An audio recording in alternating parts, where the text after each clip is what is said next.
Me gusta mucho hacer un recorrido rápido por ciertas áreas de la Biblia.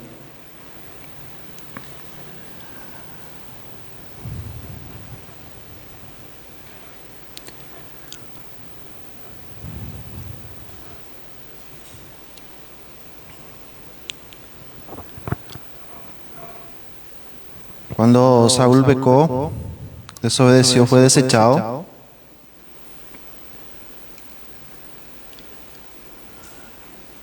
Natán le dijo, Samuel, perdón, le dijo,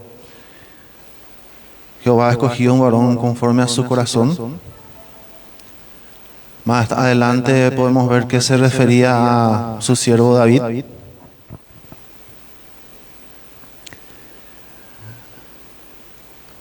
Como aquel varón conforme a su voluntad.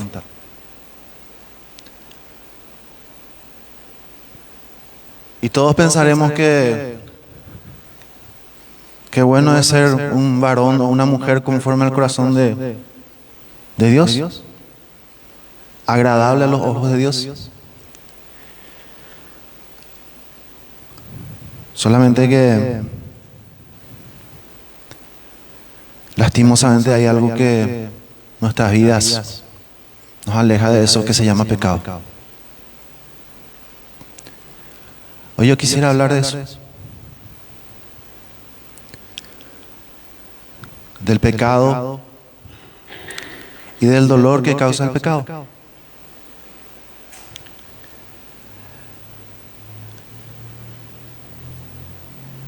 Este varón que era conforme al corazón de Dios había caído en pecado.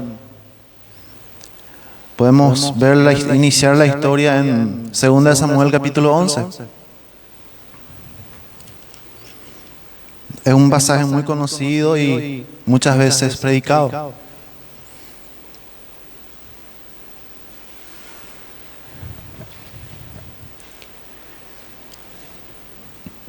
No vamos a ir leyendo todo, pero vamos a ir dando algunos pequeños pincelazos, ¿eh?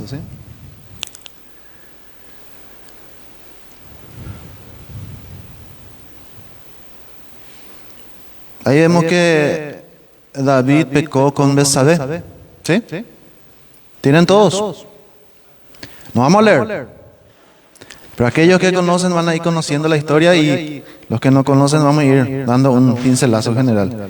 Dice el versículo 1: aconteció al año siguiente, en el tiempo que salen los reyes a la guerra, que David, que era el rey, envió a Joab y con él a sus siervos y todo Israel, y destruyeron a los amonitas y sitiaron a Rabá, pero David se quedó en Jerusalén. En el tiempo en que los reyes salen a la guerra, David se quedó en Jerusalén.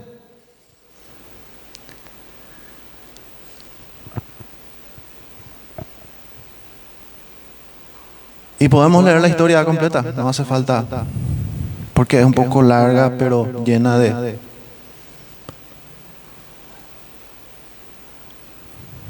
un amplio contenido. Yo quería simplemente dar algunos puntos y ir hablando de esto. Primero que nada, en el versículo 3 dice que David estaba, antes que eso, estaba en el palacio real en tiempos de guerra, en tiempos donde él tenía que estar en la guerra, estaba en el palacio real, estaba en la azotea, estaba mirando, estaba en un tiempo de ocio. Es coreí, bueno. Mañana, bueno. Alguien que tenía que estar en la guerra estaba de ocio. ¿Y qué pasó? Vio a una mujer desnuda. ¿Y qué hizo el rey? El que tenía autoridad. Envió a David a preguntar por aquella mujer y le dijeron: aquella es Betsabé, hija de Elián, mujer de Urías Eteo. mujer de Urías Eteo. David enfocó sus pensamientos en sus propios deseos. ¿Sí? No pensó en la voluntad de Dios, no pensó en lo que le agradaba a Dios. Él enfocó sus pensamientos y su fuerza y todas sus acciones en lo que a él le agradaba. ¿Sí? Fue el primer paso de su caída. Enfocó sus pensamientos en sus propios deseos. Seguimos en el versículo 3 también. Contempló la tentación. ¿Sí? Estaba ahí en el borde de su azotea, y vio la tentación, y en vez de huir de la tentación, se aferró a ella. ¿Sí? Se aferró a la tentación. En vez de alejarse, o mañana por una vez. ¿Sí? En vez de cerrar su ojo, oyes esas ovejas. Y en el versículo 4, ya David envió mensajeros y la tomó, y vino Betsabé a él y durmió con ella David, y luego ella se purificó de su inmundicia y se volvió a su casa. David pecó deliberadamente. ¿Puedo decir con permiso, verdad? Ya niña te ve sin asco. Peco. Sin titubear, peco. Ya no le importó nada. O ya por ando.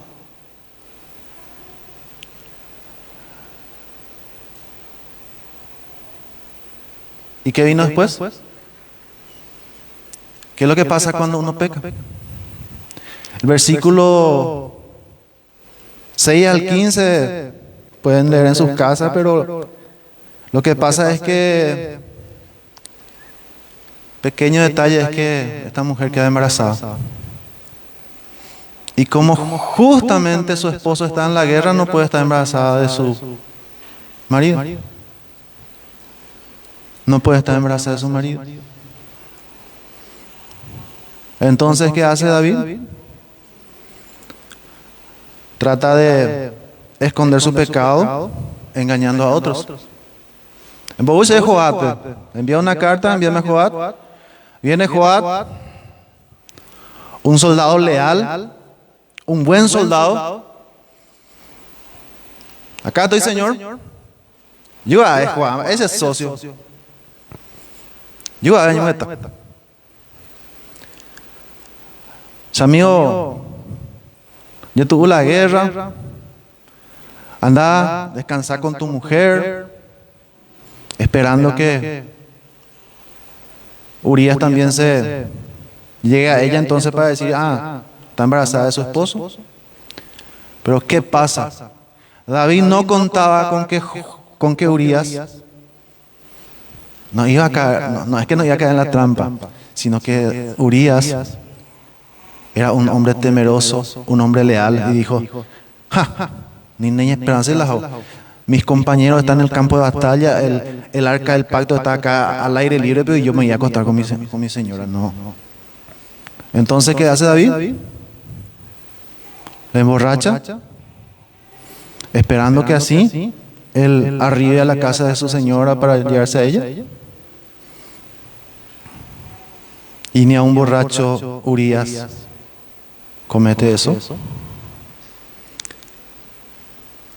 Entonces David no le queda otra. Agarra, escribe: Joab, te envío esta carta para que sepa que por medio de ella tenés que ponerle a Urías, que está llevando esta carta, enfrente de la batalla, y cuando la batalla arrecie, cuando esté más dura la batalla, apártense de él para que el enemigo pueda matarlo. Aparte de cometer adulterio, David se convirtió en un homicida con guantes blancos.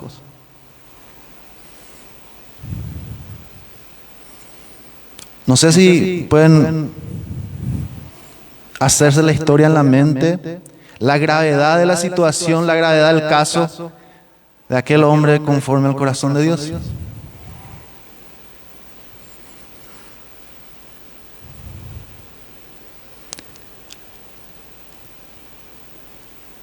Primero enfocó sus pensamientos en sus propios deseos, después contempló la tentación y en vez de alejarse, contempló la situación más, pecó deliberadamente, trató de esconder su pecado engañando a otros, cometió asesinato para continuar escondiendo su pecado, fue subiendo de nivel. Pero después, en el capítulo 12 de Segunda de Samuel, versículo 9,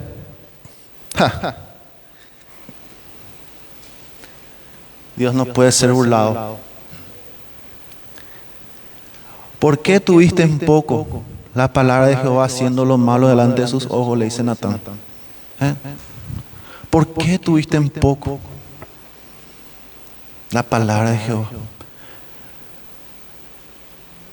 Su pecado quedó expuesto. Su pecado quedó expuesto.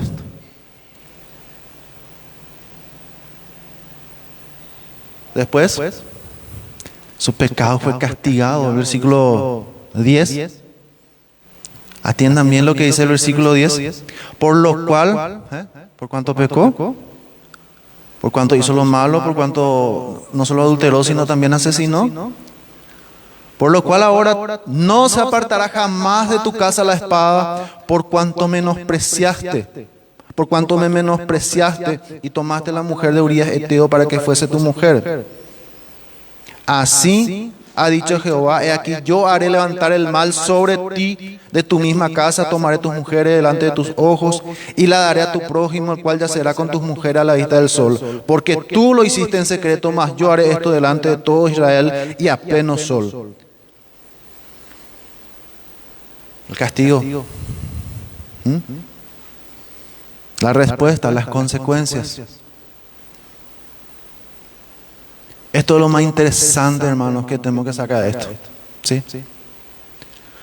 Hay ciertas reglas para interpretar las escrituras a veces. Los teólogos ponen ciertas reglas. Pero David Romachea dice que para escuchar también tenemos que ponernos ciertas reglas. Y una de las reglas que más me quedó a mí, la cual más me ayuda, es la primera regla para escuchar y la palabra de Dios, una predicación, es que la palabra de Dios es para mí, no es para mi esposo, no es para mi esposa, no es para mi hijo, no es para otra persona, es para mí. Es para mí. No es para mi vecino. Es para mí. Por eso quiero que atiendan bien las consecuencias del pecado de David.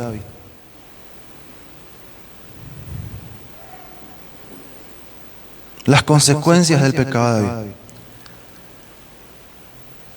no solamente le afectaron a él. No es que David nomás sufrió y no. Afectaron a muchos. Si ustedes después quieren leer todo el capítulo 11, 12, 13, creo que va hasta el 18, ustedes van a encontrar una tremenda serie de sucesos que ocurre después del pecado de David. Las consecuencias del pecado le afectaron a él, pero no solamente a él, sino a muchos. Ya vimos, su pecado afectó a Urías, un soldado leal, un soldado fiel, un soldado que no tenía que haber sido traicionado de esa manera por su propio rey.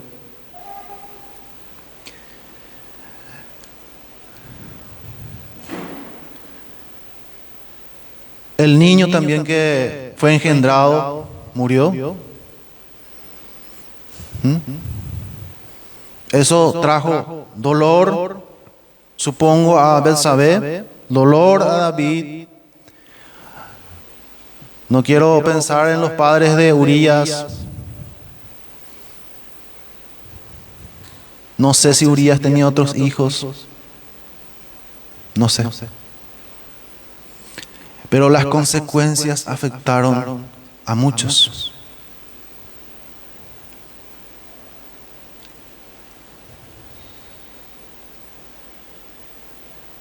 Esta palabra del versículo 11 del capítulo 12 es terrible.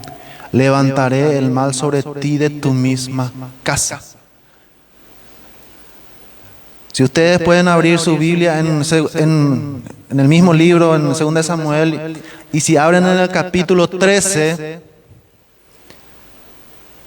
empieza una cadena. Pareciera que normalmente se predica mucho del pecado de David y termina con la muerte del hijo. Y después todo bien, todo lindo. Pero no, mis hermanos. Acuérdense que el pecado de David fue perdonado, pero las consecuencias quedaron. El pecado de David fue perdonado, ¿sí? Pero las consecuencias quedaron. Las consecuencias quedaron.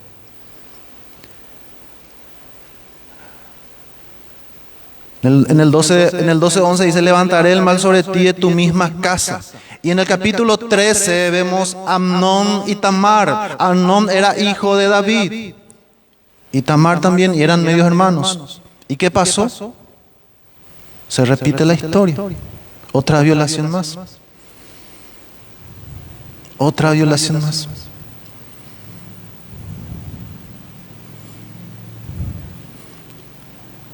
Una ventana abierta, la concupiscencia nuevamente de Amnón, una ventana abierta en el hogar de David, porque probablemente David mismo tenía esta debilidad, no supo tratarla con su hijo,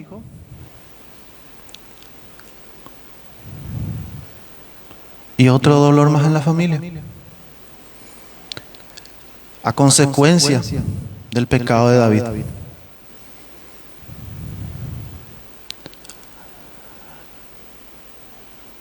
Amnón tomó a Tamar. Ustedes pueden imaginarse una mujer virgen, tomada a la fuerza, luego desechada, despreciada por este hombre. Ella salió corriendo, llorando, vistiéndose, rasgando su vestidura en señal de dolor. Seguimos con las consecuencias del pecado de David. Seguimos. ¿Sí?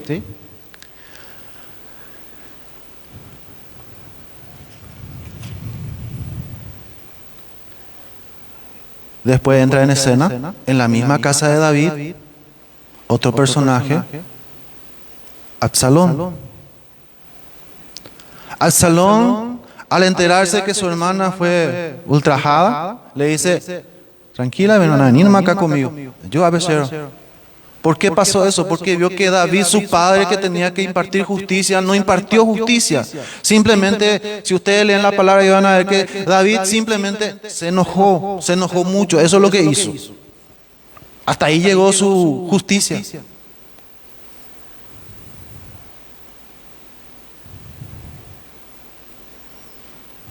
¿Y qué pasó?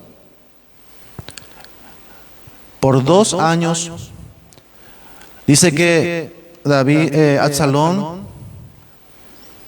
esperó 2 años. No sé yo si esperó a ver si David tomaba alguna acción o si esperó planear bien esto, pero después de 2 años realiza un banquete, le invita a David y David le dice, yo no, ya puedo irme, entonces envíale a Amnón.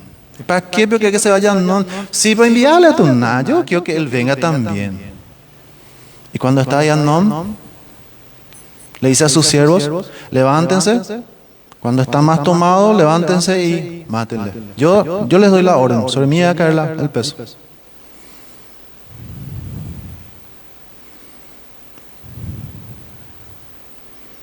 Y Absalón así se convierte también en homicida. El dolor, el enojo que él sintió por su hermana lo lleva a convertirse también en homicida. Pero ¿dónde empezó todo? en el pecado de David. En el pecado de David. Ahí empezó todo. Ahí empezó todo.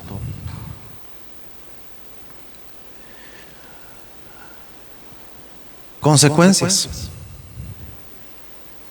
Si ustedes quieren anotar, si quieren marcar su Biblia, en el versículo 13, en el capítulo 13, el 36, vemos que después de la muerte de Amnón y de que, imagínense usted reunido en familia ahí, que tu hermano te invite y después de repente tu hermano se levanta y le mata a tu otro hermano y vos ahí viendo eso.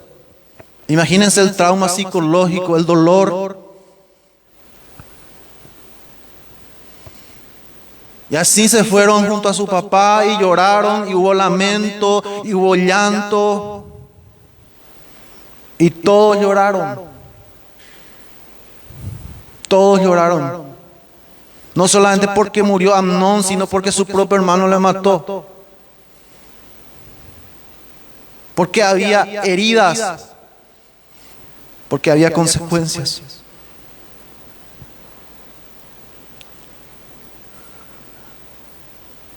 Después Absalón tuvo que huir.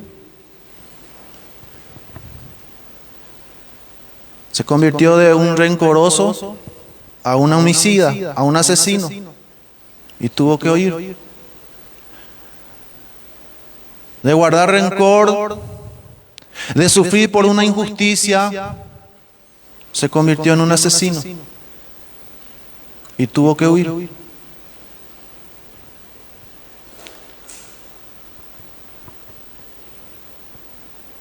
Porque huyó, porque estaba lejos también David.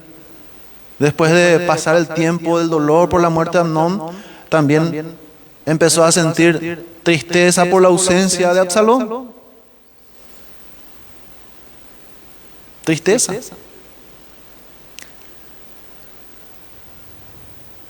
Y nuevamente, después de 2 años, con una jugada ahí de sus amigos y todo eso en el capítulo 15, vuelve al salón,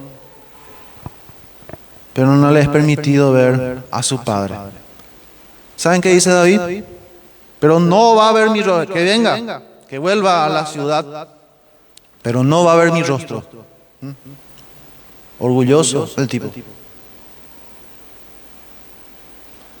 Como si fuera que él no mató también. No va a ver mi rostro él. Entonces, ¿qué pasa? Acuérdense, no se olviden de lo que Dios había preparado para David. De tu misma casa levantaré el mal sobre ti.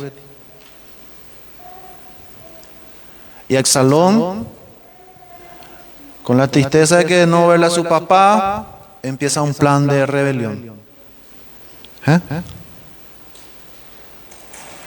Empieza un plan de rebelión, de rebelarse. Y empieza a hacer política contra su papá. Ya no es solamente a nivel, acá en casa nosotros vamos a hablar y vamos a ver y vamos a solucionar, o vamos a callarnos nomás acá y vamos a tener acá en secreto nomás nuestros berrinches, nuestros enojos, sino ya era a un nivel nacional. Una rebelión a nivel nacional.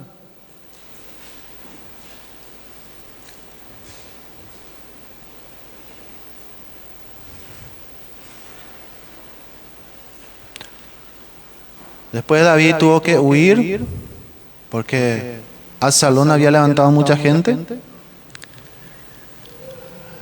Y dice el versículo 23 del capítulo 15 que en aquel día todo el pueblo, se va aumentando el dolor, mis hermanos.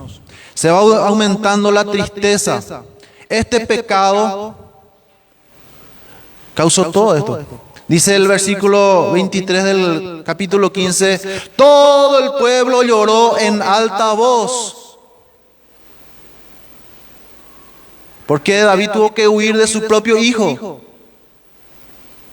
Todo el pueblo lloró en alta voz.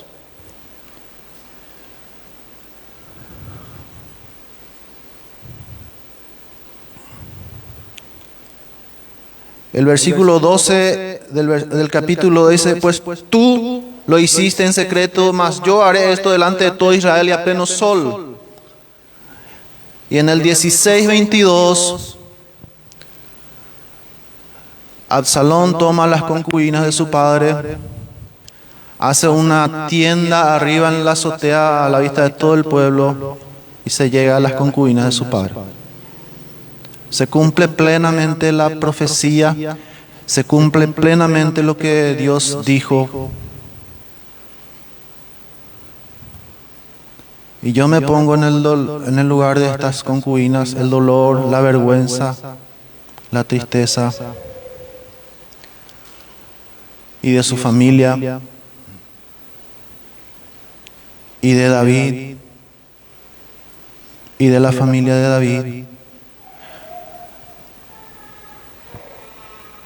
Seguían las consecuencias. En el capítulo 17, versículo 23, Aitofel, que era un consejero de Absalón, al no ser escuchado su consejo, pone en orden su casa y termina con su vida, se suicida. Siguen las consecuencias. Siguen las consecuencias del pecado que inició David. Siguen las consecuencias.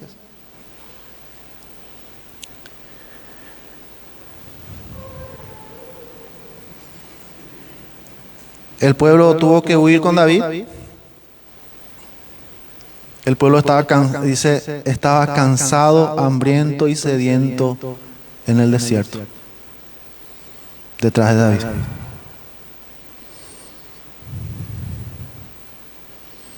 Cansado, hambriento y sediento. En el capítulo 18 siguen las consecuencias. En el versículo 7 del capítulo 18 dice, Absalón versus David. Soldados de Absalón versus soldados de David. ¿Qué pasó? Hubo una matanza de 20,000 hombres. 20,000 hombres.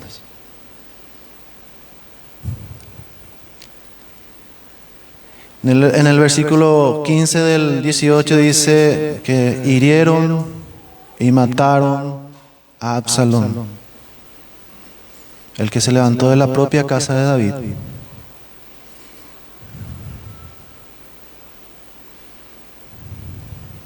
Siguen las consecuencias.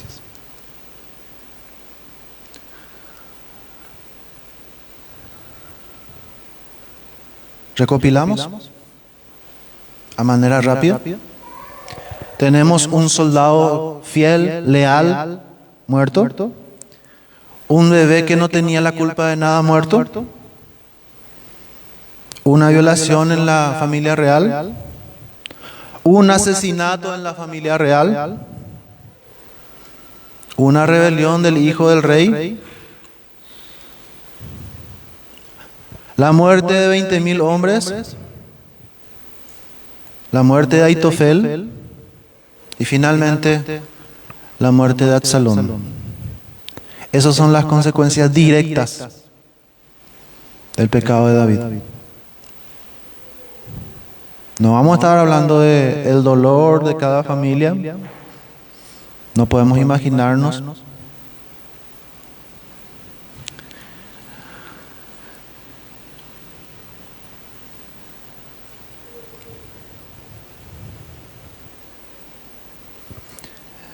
¿Qué es lo que yo quiero? ¿A qué punto quiero llegar?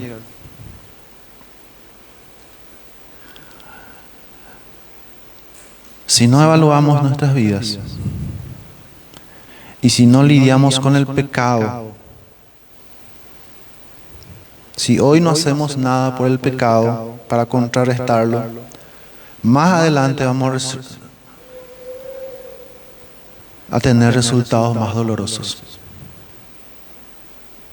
Debemos lidiar con consecuencias dolorosas después. No importa qué tipo de pecado, vamos a tener que lidiar con las consecuencias. Y eso es algo que yo quisiera evitar.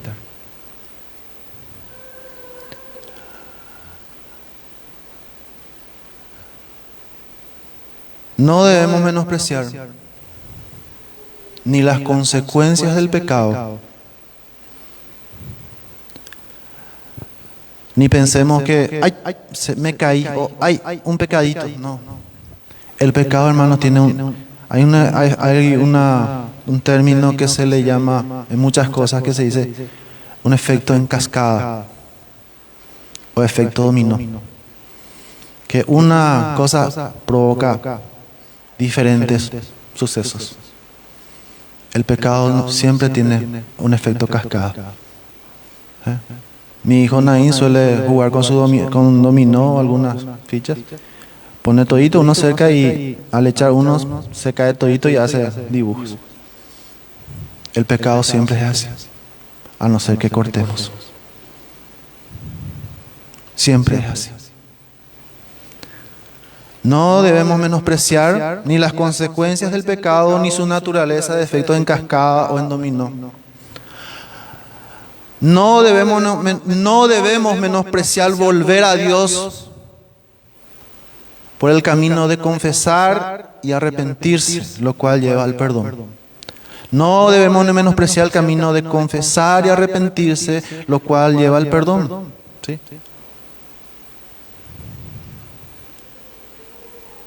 Hay perdón. Hay perdón para el pecado. ¿Sí?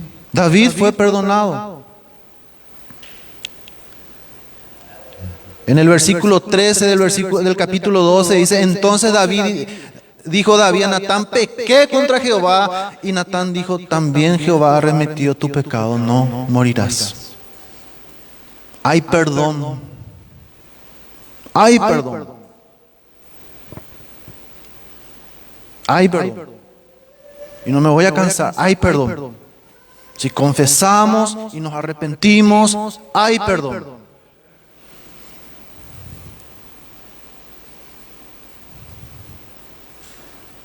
Si hay personas que están en pecado, yo quiero decirle que hay perdón.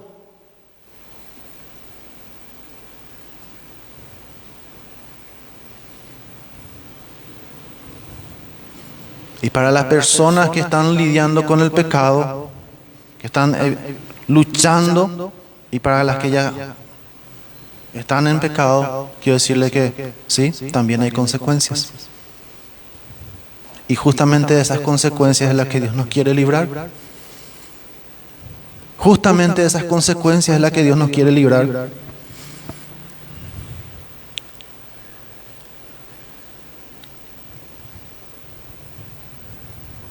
¿Qué diferencia hubo entre David y Absalón?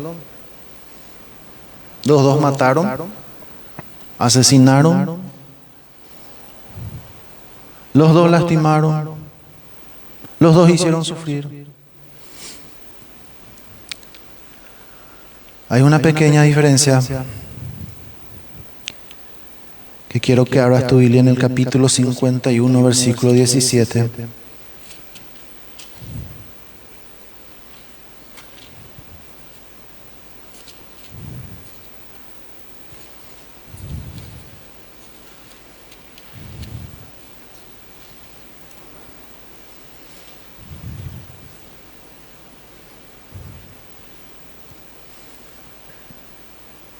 Los sacrificios de Dios son el espíritu quebrantado. ¿Y qué dice después? Para que entendamos mejor, explica otra vez. Al corazón contrito y humillado no despreciarás tú, oh Dios. Al corazón contrito y humillado no despreciarás tú, oh Dios. ¿Qué promesas?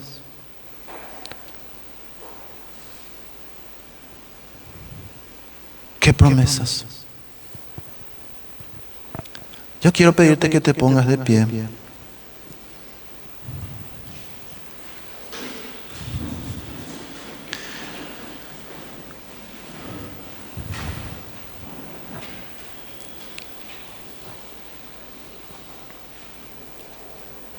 Soy padre de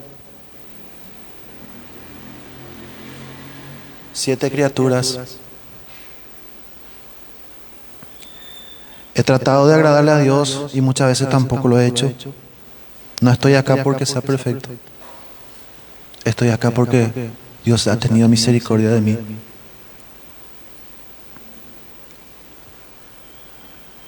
Y quiero decirte que Dios también tiene misericordia de ti.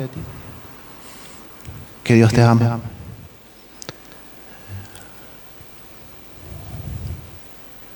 Dispón tu corazón en humillación delante de Él. Y aquellas personas que, ya sea porque son jóvenes, aún no han encontrado circunstancias para decir, no sé de qué pedirle perdón a Dios, por todos los medios, por favor, evita estas consecuencias. No tengas en tu vida algún Urías, algún Absalón, alguna Betsabé, alguna Tamar, algún Amnón, no haya en tu vida. Y si la hay, acércate a Dios, confiesa tu pecado y pide perdón. Señor, he hablado tu palabra, que creo que lo que tú has puesto en mi corazón. Espero, Señor, que caiga en buena tierra. Espero que tú puedas, a través de tu palabra, cambiar vidas, cambiar decisiones, y otras que van a estar tomando decisiones drásticas en su vida. Te pido, Señor, que tú puedas obrar y consolar, dar fuerza.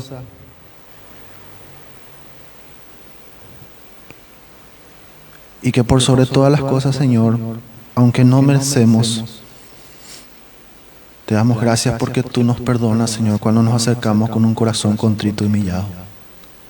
Gracias, Señor, por ese gran amor que no tiene precio, Señor. En tu nombre, Jesús. Amén. Amén. Que Dios les bendiga. Espero que tengan un excelente día. Hermano Ramón.